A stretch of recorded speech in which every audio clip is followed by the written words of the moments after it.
Continuamos con nuestro episodio número 21. Estamos analizando el capítulo 2. Apenas vamos en los versículos del 1 al 3 y estos son los puntos a tratar en estos momentos. La frase "no nos deslicemos", una frase que indica alarma y que aparece en el versículo 1. Dice: por tanto, es necesario que con más diligencia atendamos a las cosas que hemos oído, no sea que nos deslicemos. Vamos a ver esta situación. Tenemos que prestarle mucha atención al evangelio que hemos escuchado, sobre todo los que ya somos cristianos, no sea que nos deslicemos.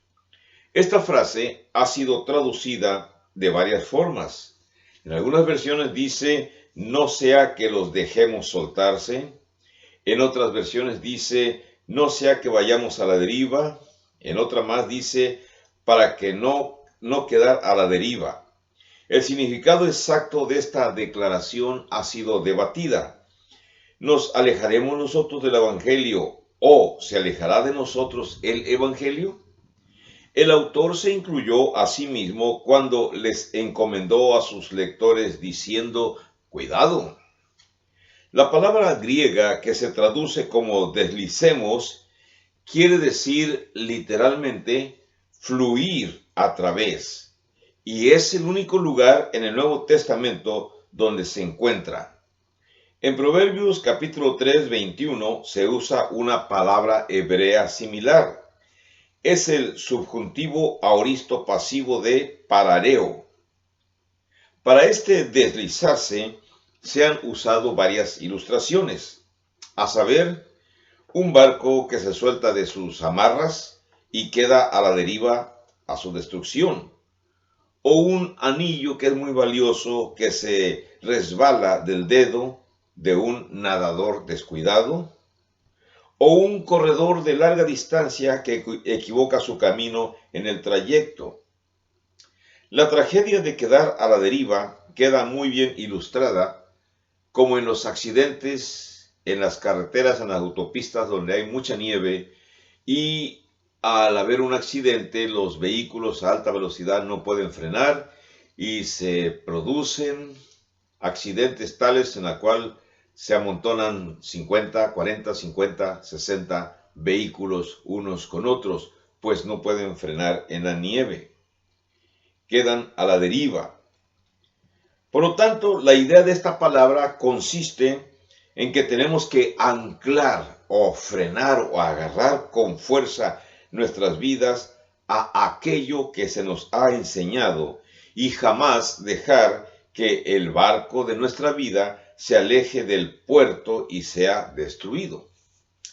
Se puede decir de esta manera: cualquiera que sea la fuerza metafórica exacta del verbo deslizarse en este pasaje, el autor está advirtiéndole a los lectores cristianos que han escuchado y obedecido al Evangelio que si ceden a la tentación de abandonar su carrera bíblica, su cristianismo, entonces su situación no tiene esperanza.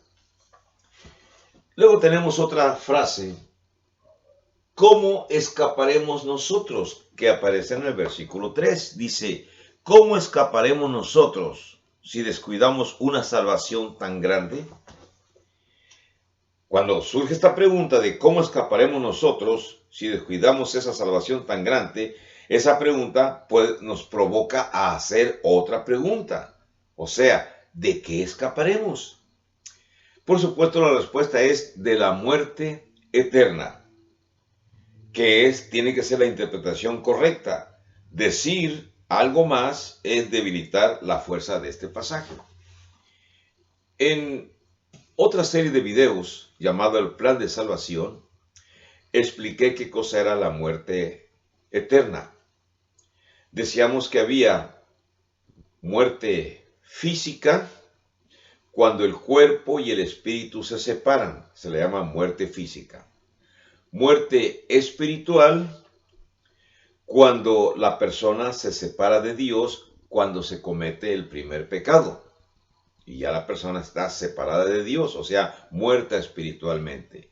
Y la muerte eterna sucederá cuando el Señor venga y toda aquella persona que no haya obedecido el Evangelio estará separada totalmente de Dios. Esa es la muerte eterna. Entonces, ese es el peligro al cual nosotros debemos de escaparnos de la muerte eterna. Pedro amonestó al cristiano diciéndole: procurad hacer firme vuestra vocación. En el libro de Segunda de Pedro, capítulo 1, verso 10. ¿Por qué se le pediría al cristiano hacer firme la vocación que Cristo le ha dado si su vocación era completamente segura?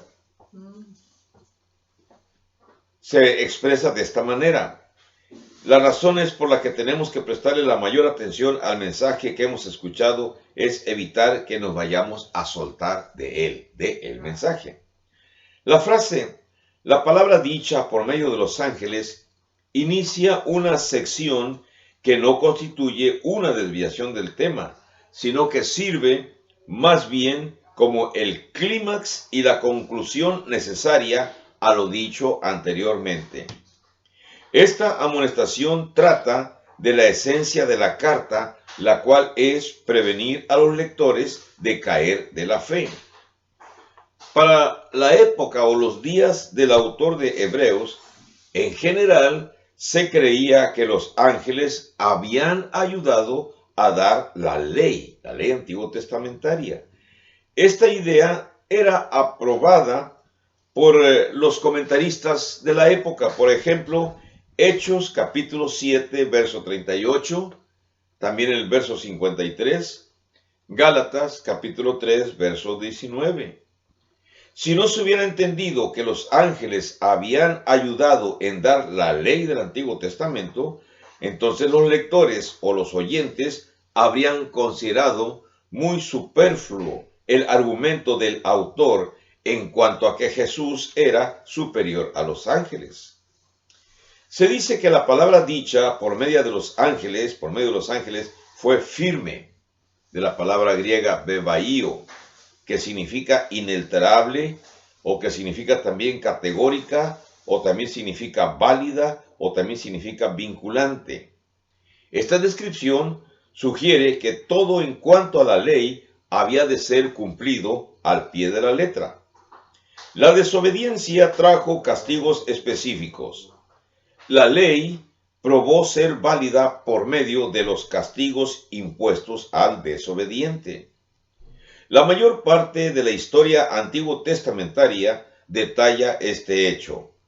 Un ejemplo de ello lo constituye el hecho de que los reyes malos, casi de forma invariable, tuvieron reinados mucho más cortos que los reyes justos, poco tiempo después de la conquista de la tierra prometida, cuando después de los jueces los judíos desearon tener reyes. Y bueno, Dios les proveyó reyes. Y después de la línea davídica y después de la división del reino, en reino del norte y reino del sur, los reyes malos siempre tuvieron reinados muy cortos. En el libro de Números, capítulo 15, verso 30, establece castigos para pecados de altanería, o sea, pecados de soberbia. Esta clase de pecado era tal vez el equivalente a pecar voluntariamente, como aparece en Hebreos capítulo 10, verso 26. Los pecados de rebeldía que se cometían con plena certeza de que se estaba pecando contra Dios parecen haber dejado poca o ninguna esperanza de perdón. En todo mandamiento, Dios incluyó castigo por la desobediencia. No podemos leer Deuteronomio sin quedar sorprendido por el gran énfasis que se le da a la importancia de cumplir totalmente con los santos mandamientos de Dios. Veamos Deuteronomio 4:2, capítulo 28, verso 1, verso 9, y desde el 14 hasta el 46 del capítulo 28. El contenido básico del pacto antiguo testamentario fue presentado de forma gráfica cuando habló de bendiciones para el obediente y de maldiciones para el desobediente. Deuteronomio capítulo 28, desde el 15 hasta el 46. La ley no promovió la tolerancia, sino la justicia. Por ejemplo, se especificó el ojo por ojo en contraste al 2 ojos por 1 ojo, que requerían algunos códigos legales de civilizaciones contemporáneas. Veamos Levítico 24, versos 19 y verso 20. En Hebreos capítulo 2, en el verso 2, se especifican 2 clases de pecado. La transgresión o ir más allá ocurría cuando se hacía caso omiso a un acto que la ley de Dios había prohibido específicamente. Por ejemplo, la ley decía, no matarás, en Éxodo capítulo 20, verso 13. Si alguien desobedecía esta regla, era considerado un transgresor. La palabra para desobediencia quiere decir literalmente no escuchar, o escuchar de una forma descuidada o negligente. Implica no hacer algo específico que fue ordenado. Por lo tanto, cuando alguien acataba el acordarse del día de reposo de Éxodo 20, verso 8, entonces desobedecía. Cuando alguien no acataba ese mandato, podríamos referirnos a los pecados de omisión y pecado de comisión. Pese a que estos términos no se usan específicamente en la Biblia, la idea está presente. Orar para que ambas clases de pecados sean perdonados es correcto y apropiado. Muchos de los perdidos no serán condenados por transgredir abiertamente, sino por no aprovechar las oportunidades de hacer el bien, puesto que eso también es pecado, según el libro de Santiago, capítulo 4, verso 17. El recibir justa retribución constituye un principio ampliamente ilustrado en el Antiguo Testamento. Un testigo falso había de ser castigado de la manera que su testimonio habría castigado a otro. Deuteronomio capítulo 19, versos 16 al 20. Esa forma de castigo es ciertamente justa. En el caso de el codicioso Acán, que fue apedreado por desobediente, Josué capítulo 7, 24, 25.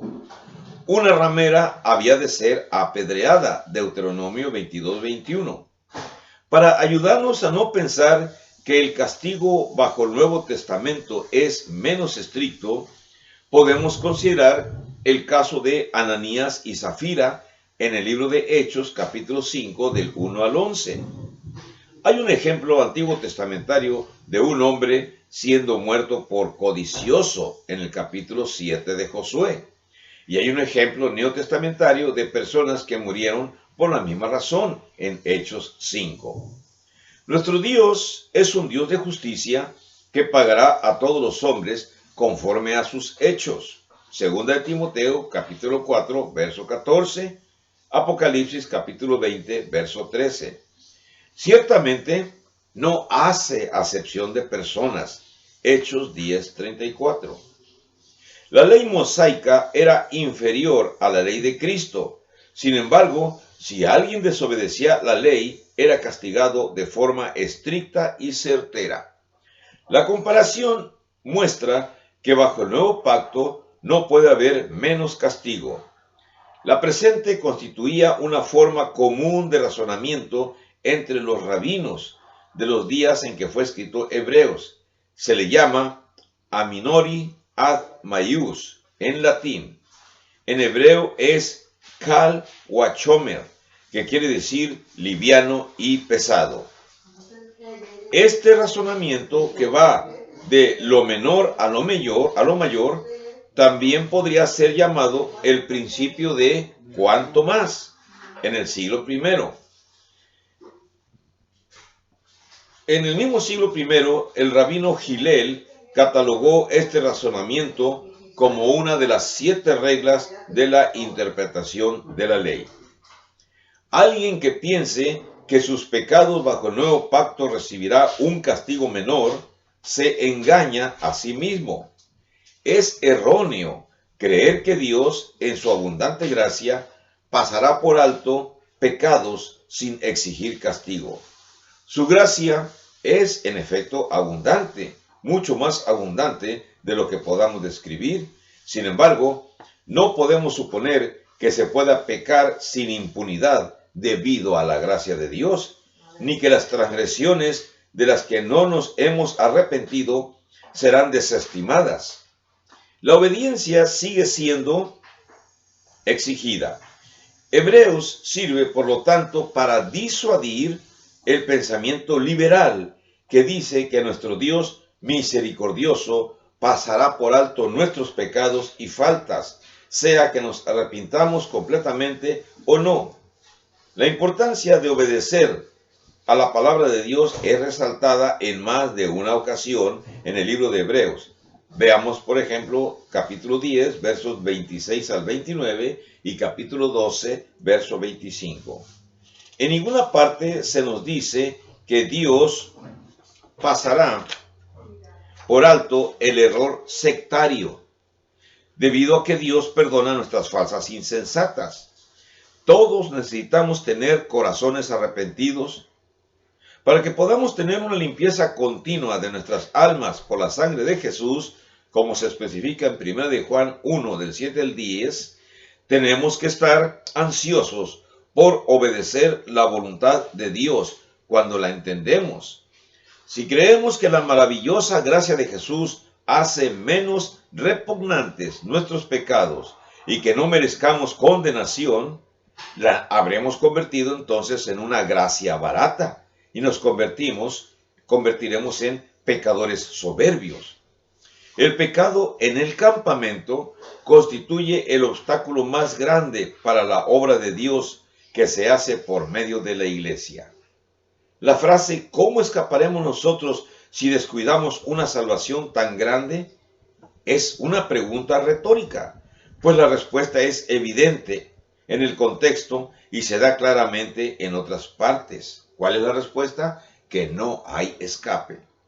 En 2 de Tesalonicenses capítulo 1 del 8 al 10 se nos informa de lo que les sucederá a los que desobedecen el Evangelio. Cuando el Señor regrese, vendrá para dar retribución a los que no conocieron a Dios ni obedecen al Evangelio de nuestro Señor Jesucristo, los cuales sufrirán pena de eterna perdición, excluidos de la presencia del Señor y de la gloria de su poder, cuando venga en aquel día para ser glorificado en sus santos. ¿Por qué no habrá escape? Porque el pecador habrá pospuesto la obediencia hasta que sea demasiado tarde o hasta que su corazón se haya endurecido de manera que no pueda arrepentirse. Cualquiera de las condiciones podría tener como resultado que no haya más esperanza para el pecador. Ciertamente, hay un momento en el que el Señor cerrará la puerta y les niegue la entrada a los que están fuera, suplicando que se les deje entrar. Leamos Lucas capítulo 13, 24 al 28. Si no hubo manera de escapar al castigo para el pecado de soberbia bajo el Antiguo Testamento, el cual constituía una regla inferior, ¿cómo puede haber manera de escapar para los que pequen al desobedecer el nuevo pacto? No hay otra forma de salvación que no sea por medio de Cristo. Si a nosotros se nos ha enseñado que podemos ser salvados nada más por nuestras obras o por la intervención de santos o de personas muy valiosas, estamos equivocados. Si rechazamos a Cristo, no tendremos esperanza de redención. Veamos el capítulo 10 de Hebreos, verso 26, y también veamos Juan 14, 6. Las personas pueden perderse sin que manifiestamente rechacen o desprecien a Cristo. Pueden ser personas muy buenas que tienen una religión que en sus ojos es acepta y que pues adoran a Dios de acuerdo a lo que las personas saben. pero no se han preocupado por investigar la forma en que Dios quiere ser obedecido. No es como nosotros queremos, o como nos ha enseñado la costumbre o la tradición religiosa. Es como el Señor lo dice en su santa palabra. Así que las personas pueden perderse y cuando despreciamos a Cristo manifestando acciones buenas que no satisfacen a nuestro Señor. Eso se llama descuidar las enseñanzas de Cristo. Y así que nuestra sentencia será la condenación. La palabra descuidar, en griego ameleo, quiere decir sencillamente ser descuidado en. No hay propósito terrenal que prospere cuando somos descuidados en ese propósito, cualquiera que sea. Entonces, ¿por qué hemos de esperar que nuestra lucha espiritual sea diferente? Cuando se ha evitado ser un homicida, o se ha evitado ser adúltero, o se ha evitado ser alcohólico, no hay base sobre la cual ser justificado. Esto es tan irracional como el decir que como yo no soy ladrón, mi negocio va a prosperar y seré millonario en poco tiempo.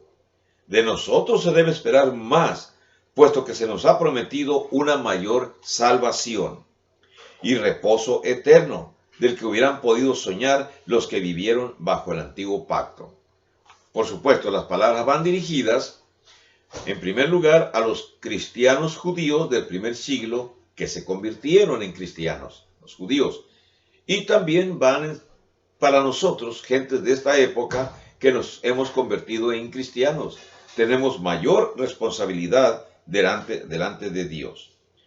El que vaya a entrar por la puerta angosta tiene que poner diligencia a esa entrada, según se explica en Lucas capítulo 13, 23 y 24. Así que nuestra gran salvación vale más que el mundo entero. Es grande porque nos salva de los pecados y de los grandes peligros y provee grandes recompensas. Es tan grandiosa que ningún idioma sirve para describirla. Existe el peligro real del infierno si rechazamos el plan de salvación de Dios. En el próximo video vamos a analizar los siguientes puntos. Bendiciones y que la pase usted bien. Hasta luego.